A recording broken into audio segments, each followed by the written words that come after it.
जा सामने खड़ा हुआ, चालू हुई कैमरा। बताया।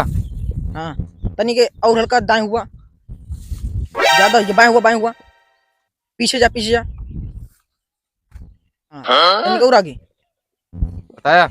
हाँ सही है। हाँ हाँ। गेहूं मत बढ़िया यार, बस एक बार एक पानी सींच दिए एकदम बढ़िया हो जात। कौन आए हम गेहुआ मिली यहाँ बुझे कचरती यहाँ नाश करती यहाँ। चलिए देखे तो बताए इनका बड़ी यहाँ गेहूं ज्यादा आगे हो गया। करे तो का कैसे गेहूं मिलेगा। चलो कहीं नाश करती है गेहुआ।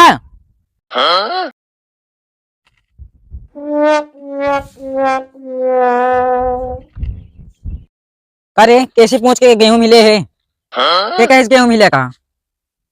पूरा गेहूं मारू नाश कर दो गुजरा गेहूं मिल के वीडियो बनवाती है ससुर के नाती।